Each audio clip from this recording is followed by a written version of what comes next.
Of all these bacterial species, thousands cover the human body, some transiently stopping by, others taking up permanent residence.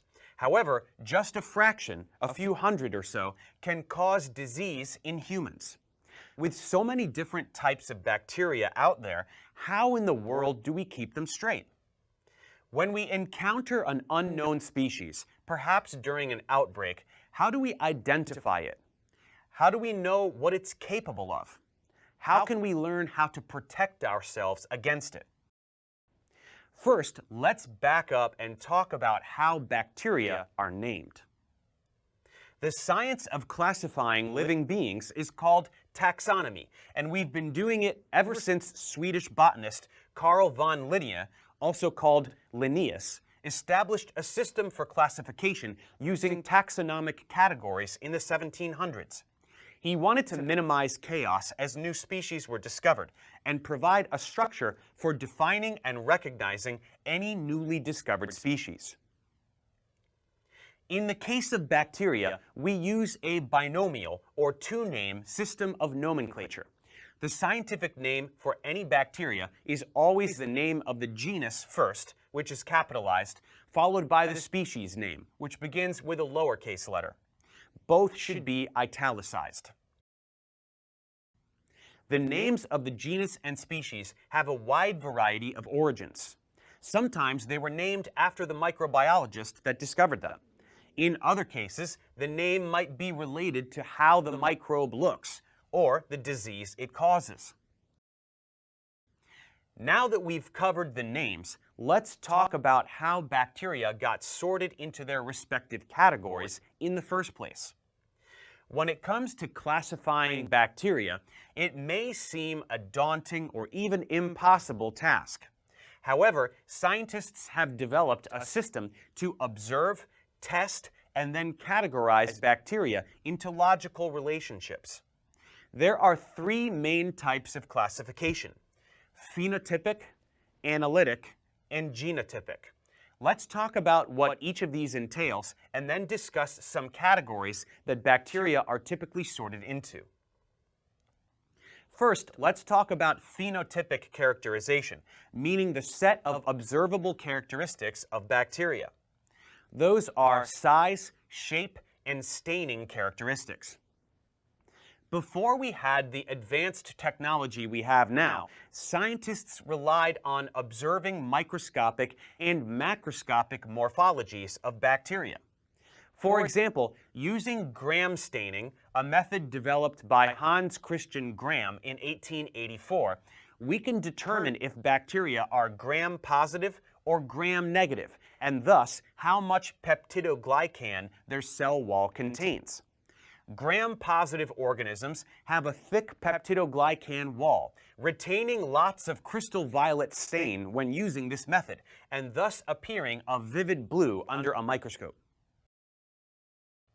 Gram-negative organisms have a much thinner peptidoglycan layer, which does not hold the blue dye. Even just separating bacteria into gram-positive versus gram-negative can tell us a lot about how they might behave.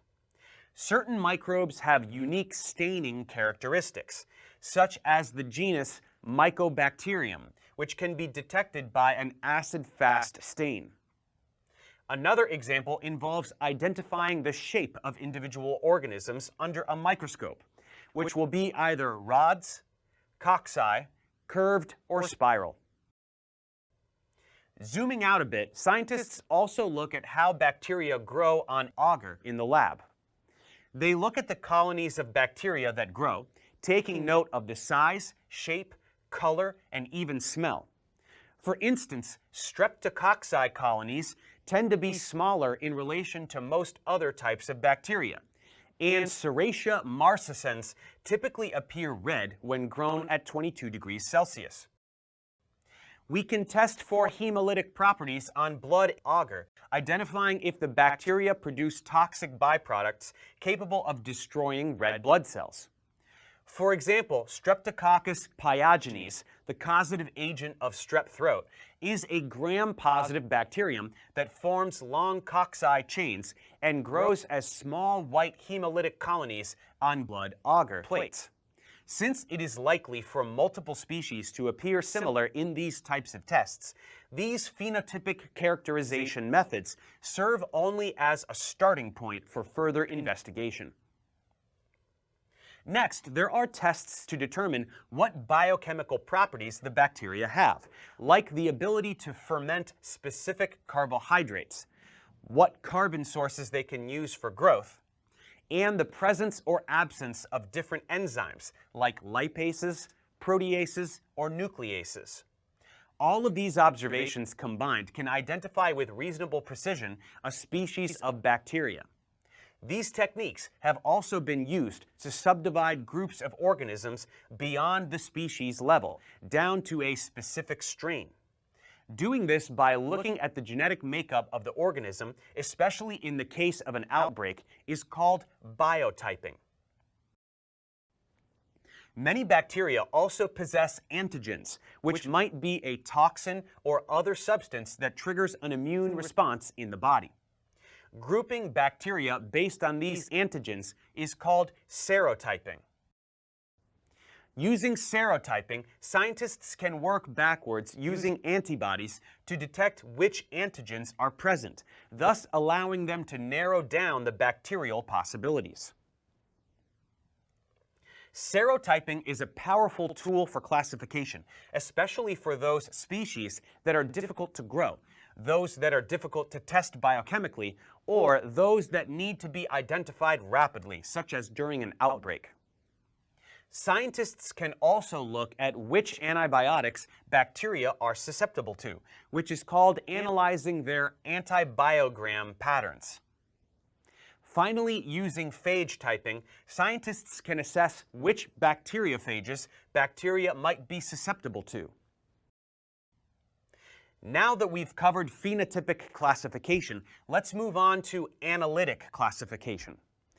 Analytic classification methods include whole cell lipid analysis, cell wall fatty acid analysis, whole cell protein analysis via mass spectroscopy, and the presence of cellular enzymes via multi-locus enzyme electrophoresis. Analytic classification can be a bit labor-intensive, requiring expensive machines and specialized training. For these reasons, analytic classification is typically done in special laboratories. Finally, the most precise method for classifying bacteria is through genotypic classification. Put simply, this means using bacterial DNA to determine what species or family bacteria might belong to. In the early days, scientists used the ratio of guanine and cytosine to classify bacteria. As technology has progressed, so has our ability to quickly and accurately identify bacteria using DNA. Using DNA-DNA hybridization, scientists measure the degree of genetic similarity among bacterial isolates. Taking this a step further, scientists can extract DNA from an organism and expose it to species-specific molecular probes. If the nucleic acid probe binds to the DNA, then you know you've properly identified the organism. We can also use nucleic acid sequence analysis to compare unknown bacteria with already known sequences that are unique to a genus, species, or subspecies. Additionally, some bacteria carry plasmids, which are small circular DNA strands that replicate independently of the chromosome. And while the genetic makeup of bacteria can vary drastically between species, their ribosomal genes are remarkably well conserved. Scientists routinely use 16S ribosomal RNA sequences to establish taxonomic relationships between prokaryotic strains. That's why in situations such as an outbreak or epidemiological investigation, scientists can use plasmid analysis or ribotyping to quickly identify bacteria. Now, here's the thing. Bacterial classification into families, genera, and species changes all the time, evolving as we learn more about these microscopic creatures. Generally speaking, however, our classification system is a robust starting point. Using all of these techniques we discussed, we can organize bacteria into categories and predict their pathogenic capabilities. Let's look at some of these categories for medically important bacteria. First, aerobic gram-positive cocci, which can be further subdivided into catalase-positive cocci, which includes the Staphylococcus group of bacteria, and catalase-negative cocci, which includes the Enterococcus and Streptococcus groups. Next, aerobic gram-positive rods, which can be grouped into actinomycetes with cell wall mycolic acids, actinomycetes with no cell wall mycolic acids, and miscellaneous gram-positive rods. Then aerobic gram-negative rods, cocci, and curved rods, which include a wide variety of pathogenic organisms. Additionally, there are anaerobic gram-positive and gram-negative bacteria, which are further grouped by shape, cocci or rods. Now that we've gotten classification out of the way, let's talk